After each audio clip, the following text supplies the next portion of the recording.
지난 15일에 서울 여의도 63빌딩 국제회의장에서 열렸던 6.15 남북 공동선언 17주년 행사에 노무현 대통령 이후 처음으로 문재인 대통령이 참석하여 기념사를 했고, 또 모처럼 그동안 인사청문회로 갈등관계에 있었던 더불어민주당과 국민의당 지도부가 대거 참석했다는 그런 뉴스를 보았습니다. 17년 전 우리는 세계인들이 주목하는 역사적 사건의 한복판에 서 있었습니다.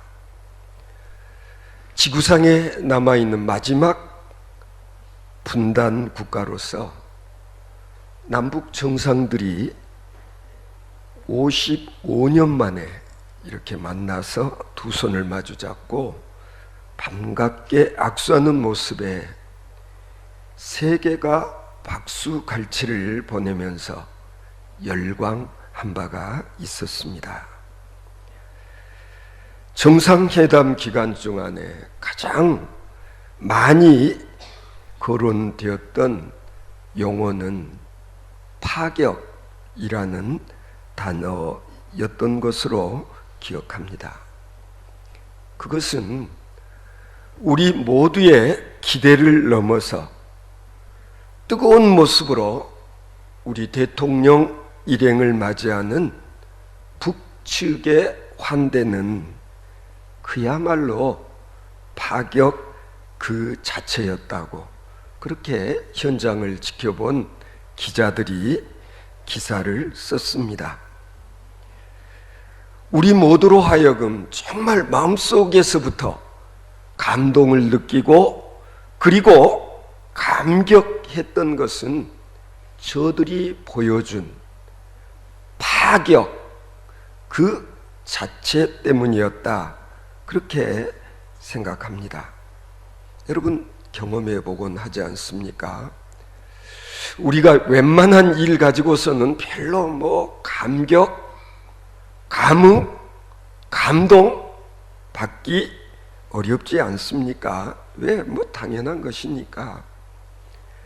그러나 때로는 내가 생각하고 있었던, 아니 기대하고 있었던 것보다 훨씬 더 높은 차원의 일들이 벌어질 때, 현실이 되어질 때 우리는 놀라워하고 소위 감동이라는 것을 느끼곤 하는 것입니다. 저는 그 당시 남북 정상들이 서로 만나서 소위 정상회담이라는 것을 하는 것 지켜보면서 문득 그런 생각이 들었습니다. 정상끼리의 만남이라는 것은 서로가 서로의 가슴의 크기를 비교하는 자리가 아닐까. 어떻게 보면 누구의 가슴이 더 큰가 하는 것을 비교하는 일종의 게임과 같은 것이다 라는 그런 생각을 저는 그 당시에 해본 적이 있습니다. 상대방의 가슴은 지레 새 가슴 같을 것이다. 무슨 뜻입니까? 보나마나 속 좁은 사람일 것이다 라고 생각할 때가 있습니다. 이런 사람을 만나면 어거지만 늘어놓기 십상이죠. 그런데 내가 그럴 거라고 생각했던 장본인을 만나서 대화를 해보니 이 사람이 보통 통이 큰 사람이 아니구나라는 느낌을 갖게 될 때, 그때 우리는 누구라도 놀라움을 금하지 못하게 되는 것입니다. 누구의 가슴이 더 넓은가? 이것으로 게임의 승패가 나기 마련입니다. 속 좁은 사람들끼리 만나면 서로 치고받고 하다가 상처투성이가 되고 결국은 둘 다가 다 넉아웃이 되고 마는 그런 경우 경험해 보시지 않았습니까? 그러나 두 사람 중에 어느 한쪽의 가슴이 그래도 넓으면 넓은 쪽이 상대방을 넉넉히 품어서 싸움이 되지 않을 것입니다. 그러나 상대방의 뜻 받아주느라고 엄청난 인내가 필요하고 많은 시간이 소모되기 마련입니다. 그래서 얻어진 결과는 미미한 것일 수밖에 없습니다. 그러나 만일에 두 사람의 가슴이 다 넓어서 소위 통 큰 사람들끼리 만나서 이야기를 해 보니까 의기투합하고 그리고 통하는 것이 많을 때, 그럴 때는 엄청난 시너지 효과라는 것이 일어나기 마련입니다. 문자 그대로 너도 살고 나도 살고 그리고 누님 좋고 매부 좋고 라는 식의 그런 결과가 도출되어질 수 있는 것입니다. 뜬금없이 오늘 아침에 가슴이 넓다라는 그런 이야기를 하는 이유, 시기적으로 봤을 때 6.15 17주년을 기념하고 난 직후이니만큼 오늘날 우리들의 삶을 통해서 어느 때보다도 소위 지도자들의 가슴이 좀 넓었으면 좋겠다, 마음이 좀 컸으면 좋겠다라는 그런 생각을 여러분 요즘 해보시지 않았습니까? 우리가 요새 정치판을 바라다 보면서 문재인 대통령으로 인하여서 탕평인사라는 것이 어떤 것인가를 지켜보며 환호하고 그리고 박수를 보내다가도 야당에서 사사건건 새 대통령의 인사에 제동을 거는, 마치 반대를 위한 반대를 하는 것처럼 보이는 정당들의 모습에 가슴 답답함을 느끼곤 하지 않습니까? 오늘 본문 말씀을 보면은요, 바울 사도는 참으로 의미심장한 권면을 고린도 교인들에게 하고 있습니다. 사도 바울이 고린도 교인들아, 너희들의 마음을 넓히라, 제발 마음을 넓히라, 이렇게 권면하고 있습니다. 우리는 바울 사도가 고린도 교인들을 향하여 이런 권면을 하게 된 배경을 이해할 필요가 있습니다. 여러분 아시지 않습니까? 제가 이전에도 한번 말씀드린 기억이 있습니다. 그 당시 고린도 교회는 소위 다툼과 분쟁이 심했던 교회로 소문이 나 있었습니다. 교회 안에 소위 파벌이라는 게 형성되어 있었습니다. 아볼로파, 바울파, 게바파, 예수파, 이런 식으로 서로 파당을 짓고 그리고 다툼이 끊이질 않았습니다. 이런 파당의 뿌리를 파헤쳐 보면은요, 결국에는 자기 우월감에서 기인된 것임을 알 수가 있습니다. 내가 너보다 더 낫다는 우월의식. 며칠 전에도 우리가 누가복음 아침 새벽기도에서 큐티를 하는 중에도 그런 말씀을 상고한 바가 있습니다마는, 오늘 장로님께서도 아까 그런 말씀하는 거 들었습니다. 내 스스로 내가 의인이라고 생각하게 되면 이게 문제가 되는 거예요. 이게 신앙적인 교만이 되는 거예요. 그리고 남을 정죄하게 되는 것입니다. 나는 너보다 나아. 나도 실은 죄를 짓기는 지었지만 나는 너에 비해서 작은 죄를 지은 작은 죄인이야.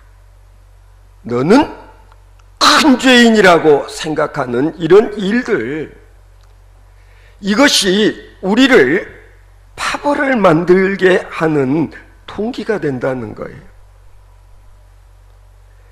나는 너보다 낫다고 생각하게 되어지면 나타나는 현상이 뭐냐? 다른 사람의 말을 들으려 하지 않게 되는 것입니다. 자기 생각, 자기 주장만을 늘어놓기 바쁘게 되고, 결국 그렇게 되면 너와 나 사이에 우리들 간에 소위 대화라는 것이 불가능하게 되어지는 것입니다. 이것은 개인이나 국가나 아니면은 교회라고 하는 신앙 공동체 안에서도 마찬가지입니다. 내가 너보다, 아니 우리의 것이 너희들 것보다 우월하다고 우기기 시작하면 소위 단절의 벽이 높아질 수밖에 없는 것입니다. 그렇다면 이러한 대화의 벽을 허물 수 있는 비결이 무엇일까? 53년여 만에 남북 정상이 만나서 야 이제 정말 새로운 세상이 전개되는가 보다 싶었지만 어떻습니까? 다시 경색되어져 버렸던 우리들의 삶, 남북 간의 벽이 너무나 높다. 대화의 단절 오래되지 않았습니까? 왜 이렇게 되는 것입니까?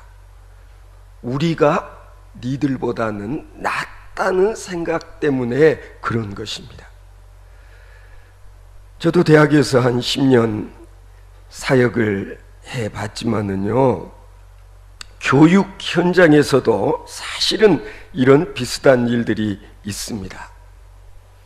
교수들이 학생들을 가르칠 때에 당연히 선생님은 제자들을 아끼고 그리고 귀하게 여기고, 비록 지금은 내가 이들을 가르치고 있지만 언젠가는 이 아이들이 아니면 이 청년들이 나보다 훨씬 더 나은 교수가 되고 선생님이 되어질 수 있고, 그리고 이 나라를 이끌어갈 수 있는 훌륭한 지도자들이 되어질 수 있을 것이라는 믿음. 그러므로 학생들을 무시하지 아니하고 학생들을 항상 존중하는 그런 환경이 교육하는 곳에서 필요하다라는 애. 진짜 제가 한때 연대 원주 캠퍼스에서 사역을 하고 있었을 때 어쩔 때 보면 교수들 가운데서 이런 말 하는 교수 있어요. 참 내가 생각해도 참 한심하다. 이런 형편없는 아이들하고 씨름하고 있는 내 자신을 생각할 때 내가 꼭 여기에 있어야 하나라는 생각이 든다고 말하는 교수를 대할 때, 여러분, 이런 스승 아래에서 학생들이 무엇을 배울 수 있겠습니까? 반대로 정말 이 학생들이 고등학교 3년 동안 공부를 좀 등한히 해서 소위 분교라고 하는 이 지방 캠퍼스에 와서 공부하고 있지만, 그러나 이 아이들이 여기서 열심히 공부하면 이 다음에 신촌에서 공부한 아이들보다 훨씬 나은 아이들이 되어질 수 있을 것이라는 꿈, 기대, 이런 게 있어야 학생들에게 꿈을 심어주고 학생들을 가르치고 교육의 효과, 열매를 거둘 수 있게 되지 않겠습니까?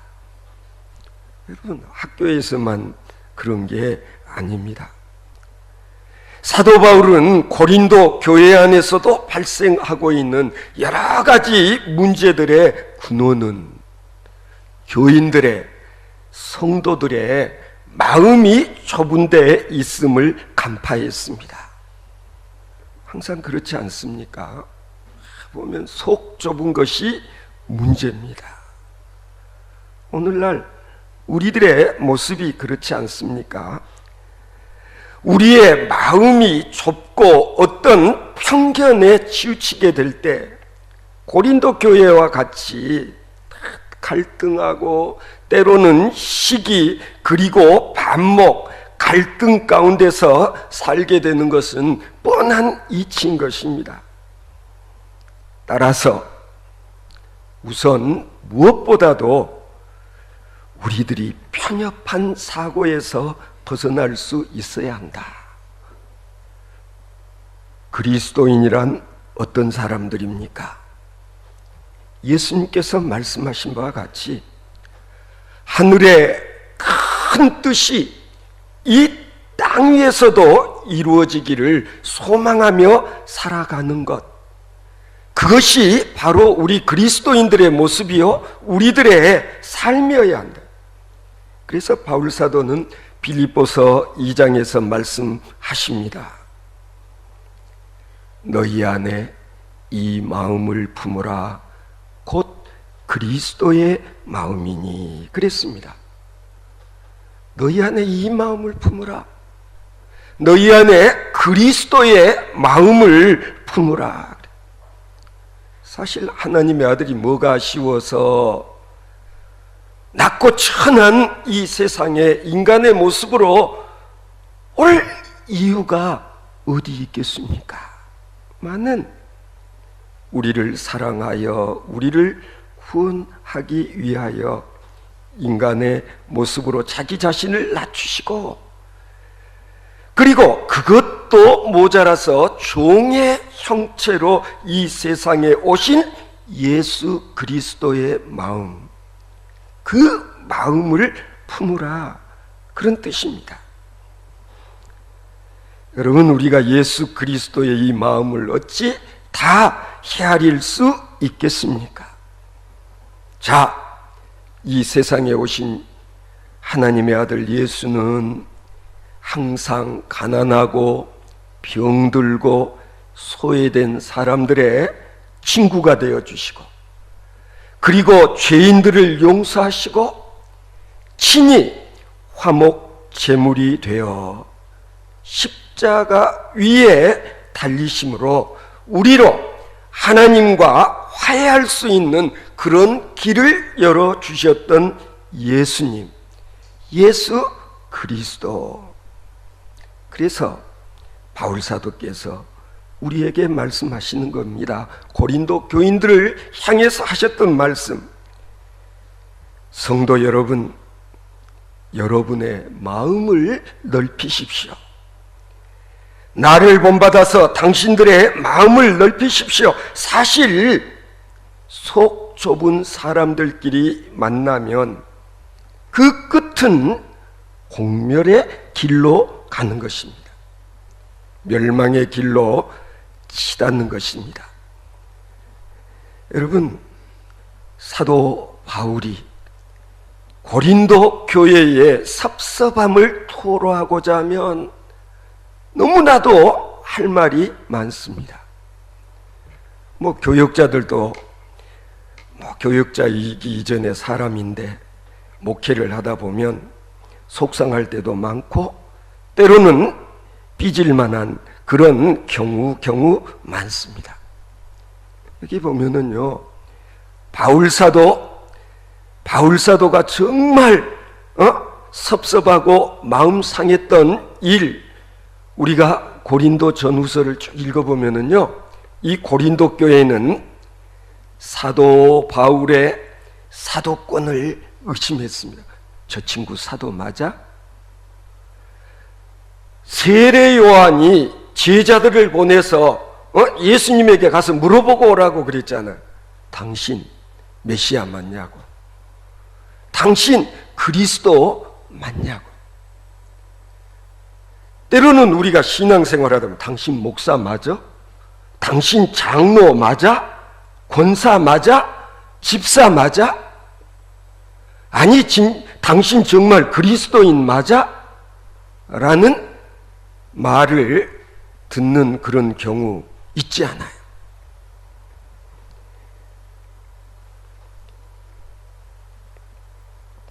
바울사도 저 친구 지가 사도라고 그러는데 사도 맞아?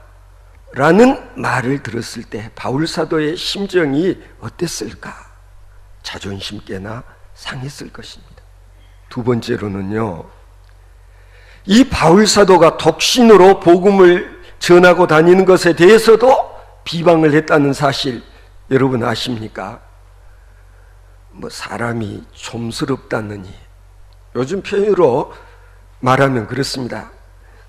그런 대로 잘 쓰지만 만나서 말을 해보면 말투가 얼얼하다는 등 뿐만이 아닙니다. 돌아다니면서 얻어먹기 좋아하고 폐를 끼치는 전도인이라는 이런 비난까지도 들었습니다.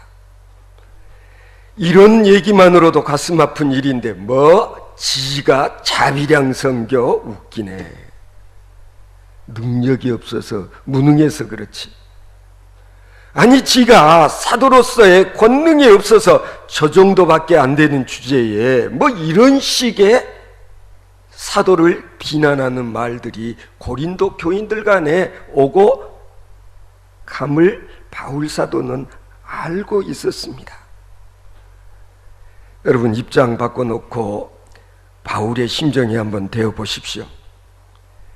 여러분이 이런 말을 들었다고 했을 때에 여러분은 어떻게 했을 것 같습니까? 저만 같아도 참 참기 힘들었겠다. 그러나 사도 바울은 고린도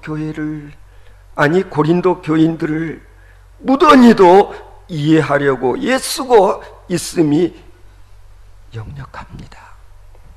고린도 교인들이여, 당신들이 자꾸만 나 때문에 당신들 속이 좁은 것처럼 말하는데 그렇지 않습니다. 우리의 속은 그렇게 좁지 않습니다. 당신들 마음이 좁아진 게 문제입니다. 12절을 보면 너희가 우리 안에서 좁아진 것이 아니라 오직 너희 심정에서 좁아진 것이니라. 우리 때문에 좁아진 것처럼 변명하지 말아라, 핑계대지 말아라. 바울사도가 지금 고린도 교인들에게 하는 말입니다. 여러분들 그런 경험들 해보시지 않았습니까? 때로는 이런저런 일들로 다투고 난 뒤에 늘 책임을 상대방에게 전가하고 싶어 하는 것입니다. 내가 속 좁은 사람하고 살기 때문에, 아니 내가 정말 저 속 좁은 친구하고 그냥 맞닥뜨려 살다 보니 오늘도 이런 다툼이 있었다 라는 식으로 자기 합리화를 하고 싶어 하는 것은요, 저나 여러분이나 그 당시에 고린도 교인들이나 다 똑같았던 것입니다. 무슨 일에든지 뭔가 일이 잘 안 될 때 이유를 어디로 대냐 이 말입니다. 사업이 안 될 때, 학생들 같은 경우는 공부를 해도 성적이 안 오를 때 심정적으로 쪼그라들 수밖에 없습니다. 그럴 때 항상 문제를 내게서 찾는 것이 아니라 실력 없는 선생님 만나가지고 내가 제대로 배우지를 못해서 그렇다는 듯, 아니면 못된 놈 만나가지고 사업이 그냥 힘들고 어렵게 되어졌다는 듯, 항상 원인을 나 아닌 밖에다 두려고 하는 그런 심리, 바울 사도는 이걸 꿰뚫어 보았습니다. 우리 안에서 좁아진 것이 아니라 너희 심정에서 좁아진 것이니 더 이상 변명을 하지 말라는 것입니다. 그리고 말씀을 합니다. 내가 자녀에게 말하듯 하노니 보답하는 것으로 너희도 마음을 넓히라. 내가 자식을 낳아 길러보지는 않았지만 바울 사도는 지금 부모가 자식에게 하는 그런 심정으로 말한다는 거예요. 말대접 하는 셈 치고라도 마음을 넓히라. 이게 지금 바울 사도가 고린도 교인들에게 하는 말입니다. 복음 안에서 내가 너희를 낳았느니라. 복음 안에서 내가 너를 낳아서 내가 너를 자녀같이 생각한다. 내가 너희를 자녀같이 생각하는데 아비가 자식하고 싸우겠느냐? 자식하고 분쟁하겠느냐? 자식하고 토론하겠느냐? 어버이의 넓은 마음으로 내가 너희를 이해한다. 그렇게 한자락 깔고 바울 사도께서 당부하는 것입니다. 나의 마음을 그런 심정으로 활짝 열었으니 이제 여러분들도 말 대접하는 심정으로라도 여러분들의 마음을 넓히라, 이렇게 호소하고 있는 것입니다.